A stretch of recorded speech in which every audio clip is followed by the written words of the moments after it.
Okay, guys, it's Chris Prefontaine with another Deal Structure Sunday. Wherever you're watching this, we've got another cool deal to show you, and we're joined by High Six Associate from North Carolina, Link Ervin. Link, welcome to another Deal Structure, buddy. Thank you. Thank you. These guys are going to see more of you. I'll say if they didn't catch it in the last video, I don't know what order these are going out, but you're going to be one of the certified coaches here in a few weeks when we wrap up with your visit to our office. That actually makes me think of something before we jump into your deal. Office visits. You've been up here for office visits. You've been to at least 3 events, I think, and masterminds, maybe 4. 5. Okay. Yep.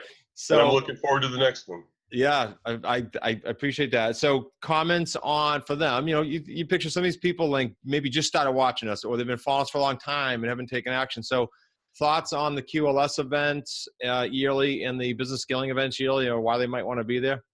Absolutely. I mean, I can't say enough good things about any of the events. The office visit, I want to touch on that real quick.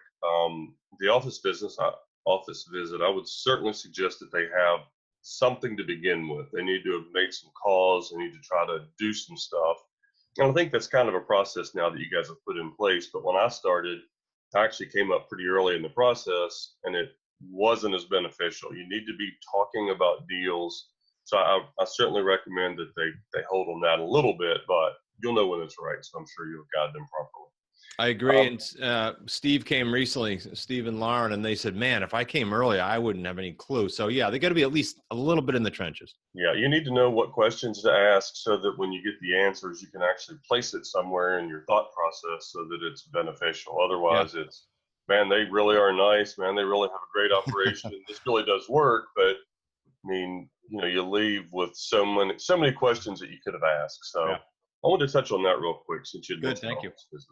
QLS, business scaling, High Six Mastermind. I mean, all of them, but my first QLS, what I came away with, and I think it's been on several different testimonial videos, was I kept looking for a box. Everything that I've done in my life had to fit into a box. It wasn't necessarily my box, but it had to fit into a box. And so the first thing I got from QLS was, wow, I mean, I've got a whole box factory. I just make a box that fits my deal instead of trying to make a deal that fits into this box, which is really, really awesome.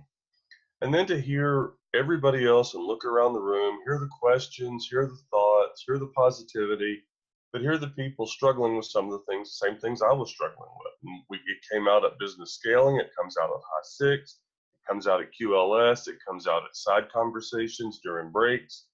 I mean, it's really enriching to be around,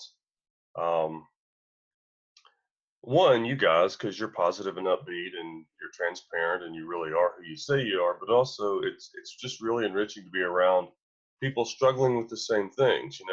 Man, that phone call just didn't go the way I hoped it would, and I just wish there was a magic word, and I'm going to get Chris to call, and you call, and you have some more words than we have, but essentially there's no magic. It's still all in the script. It's all the same thing we could all be doing. So it's nice to hear other people kind of struggling with the same things. Now, again, I'm not saying it's nice to hear them struggle, but it's nice to know that we're all in the same boat. Yeah. And we're all in the boat together. So, I mean, I can't say enough good things about any of the meetings. I'm looking forward to coming up again in May, and then I can't wait to come back in September. So good. And I'm going to pay for September. I'm no longer free, so I'm going to be paying to come. So. Good deal. Now here's something important, and then we'll go jump into your deal. You said, hey, we all struggle. We do this. We talk about this all the time. We being us, you guys, everyone, because I don't know, there's too many. I'm not knocking any one person, but there's too many educators that don't give you all the stuff that's going to happen. They go, here's a nice little box, and it's going to be all fluffy and warm and fuzzy. And then they go out, and then they're bummed because they hit all these things that no one told them about. So good to know that we expose them to that. Right. Absolutely. Whether it scares them or not, they should hear it. So let's dive into a deal. What do you got? Okay. So what I've got is 3400 McPherson. This is an expired. And what's interesting about this, there's several good points about this one. This is one of the very first phone calls I made in June of 2017 after I started in May. I mean, this deal hung around for 18 months, 19 months before I was actually able to acquire the house. I talked to the guy, kept him every 90 days, would stay in touch. He kept saying he wanted to do it. A couple of good things happened because I had that relationship and it was a good ongoing relationship. About 6 months after, he said, "Look, Link, I'm going to do this, but things just aren't right. I've had one of my kids come live back at the house with me. I don't know why it didn't sell. It was on the market for a year. I don't want to deal with realtors. I want all my money. I'm not in a rush, so this is going to be perfect for me." And I said, "Sounds perfect for me too." Um, so, I said, "Well, why don't you do this?" One of the biggest challenges I have is when we co-market or anything is people going back and seeing the realtor's last listing way lower than the price I'm asking for. So I said, "So why don't you go on Make Me Move Zillow and put this ridiculously high number?" I said, "Worst case scenario, nothing happens. Best case scenario is you sell your house for that big number." So he did. He put it on for 689, Make You Move. Got a few phone calls, nothing serious. So that when I came back and listed the house at 679, it was a price drop. And so having that relationship, being able to nurture that relationship over the time and know we're getting to the point where it's going to turn into a deal helped. It absolutely helped being able to drop the price and it still be on a rent to own now. So Okay, so I don't know if I remember that. So that's cool that you did that. I got to point that out because you not only did you have the market perceive that drop, but you also had him realize there's crickets out there. I'm not getting what I thought. You right. nailed two things. Very, very, very cool. Yeah. Yep, absolutely. Love it. And without it sitting off the market, if it had been sitting off the market, he'd have wondered, well, should we put it back on the market? Of course. This way, it was on the market. It was too high. Nobody was going to pay that for it. But somebody could have stumbled in there. This is a nice house in a nice location in a great community. It has everything going for it, except there's a bunch of other of these cluster homes still for sale. So there's a little saturation on the market. But anyway, you did one more thing, Link, morally and ethically. You said to him, "Hey, give it a shot. As much as I want to do a deal, try to sell it." I mean, that's a right. good thing you did. Again, you're trying to help, not slam something down someone's throat. That's exactly right. I approach every deal, every buyer and seller, which I've got a buyer I'm going to talk about here in a minute after I tell you about the deal. I've got a buyer I talked to the last couple of days about this particular house. Okay, fire So away. I bought the house, expired that I called again in June of 17. Mm-hmm. I bought the house. 580 was the number we agreed to. So again, that's 109,000 less than he had it listed on Zillow. Make Me Move. I've got it on the market at 679. I've got my down payment, my required down out there at 70,000. Because they're going to need some closing costs. They're going to need some other things. So I've got my down payment at 70, just to get their thinking up a little bit. Yep. So payday one is going to be 70,000. Payday two, this one doesn't have the payment, anything escrowed in it, so I've got to calculate all that. But the total payment is going to be 2856. I'm having a buyer meeting tomorrow evening. Nice. For 3,600 a month. So that's going to give me 743.84 in payday two. The difference from 3,600 minus the 2856.16, which is the total payment I'll be making once they move in. Every deal I do is contingent, but once my buyer moves in, I'll start making payments. So I have 36 months at 743.84, which is 26,778.24 for a payday two. And then my payday three, I've got 508 principal pay down each month on 36 months, which is 18,288 will be my principal pay down. And then the difference between my Markup. markup is another 29,000. No, 9,000. That's the difference between your markup less the 70 up front. Less than 70 up front is 9,000. So my total paydays, payday three total is going to be 27,288. Yep, that's what I got. So my three paydays, payday one, 70,000. Payday 2, 26,778.24. Good Payday one. 3, 27,288 for a total of 124,066.24. Bam, you just went above the average.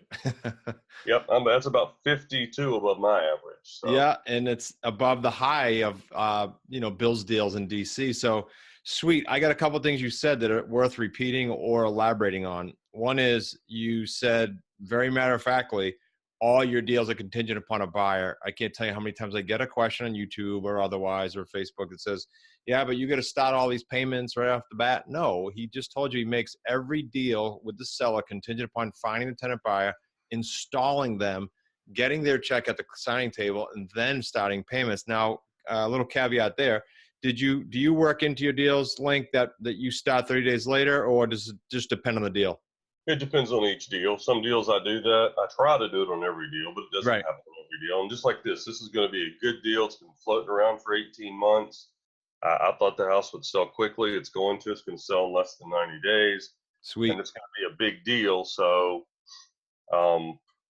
if he had asked, I'm doing that, but if he had asked, I would have started day one. But Okay, so these guys understand it. So if the buyer goes into a home, hypothetically, it doesn't matter what month, but June 1, the seller pays their payment in most of our deals because June 1 is for May. They had the possession, we didn't.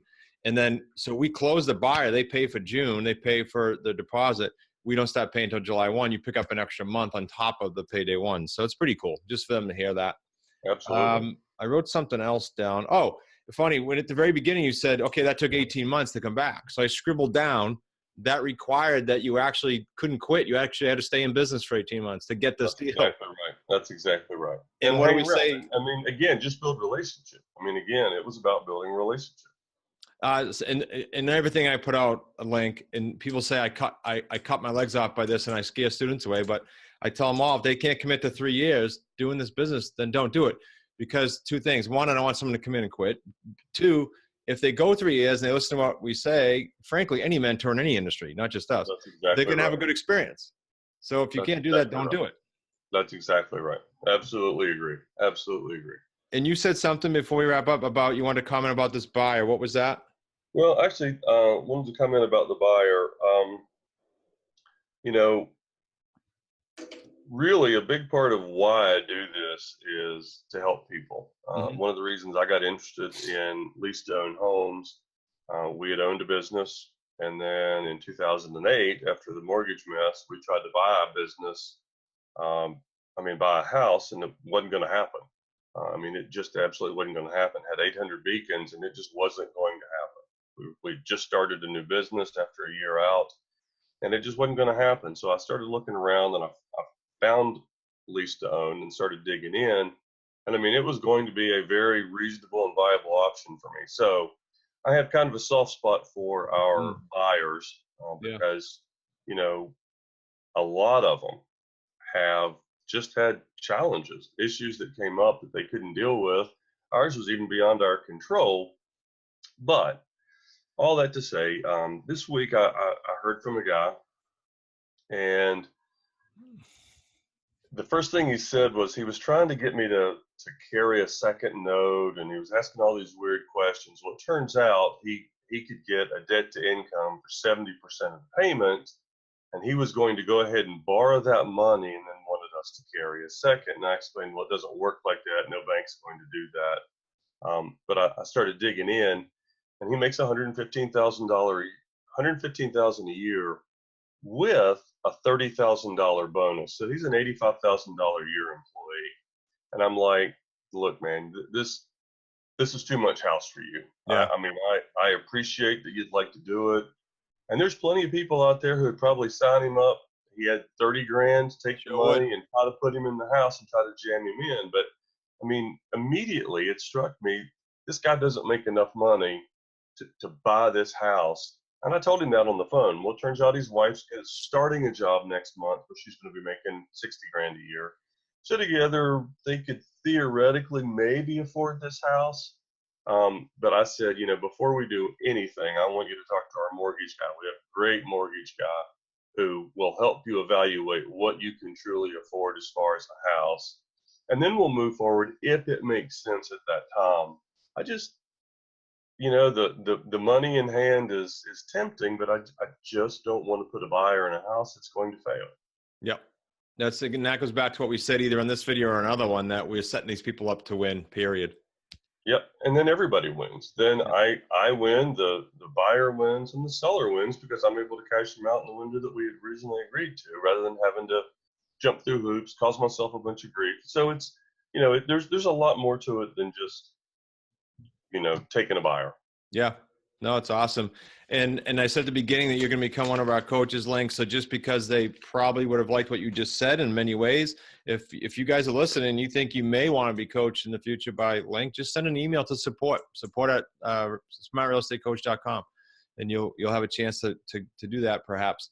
Link, any last minute thoughts before I wrap up? No, I'm trying to make sure there was nothing else. It seems like there was something else about this deal that I wanted to point out, but I can't think what it is. So I'm good. Well, maybe that's a reason for another chat sometime, and we'll see you in a few weeks. For those of you that have not subscribed yet, please make sure you do. If you have questions on this deal and you're on YouTube, go ahead and place them below. If you're on Facebook, place them there. Somebody will get to them if it's not me. If it's a question that goes a little bit deeper, it might even spark us to release that on Q&A Thursday. And we also have Motivational Monday, so make sure you subscribe. Also, jump over to smartrealestatecoachpodcast.com and go ahead and have a listen there. That is not a podcast that is niche to us on purpose. It's exposing you to all kinds of cool stuff, similar to our newest book, The New Rules of Real Estate. So jump on over there. And everybody make it a great week. Link, thanks for sharing again, buddy. Thank you, sir. Take care.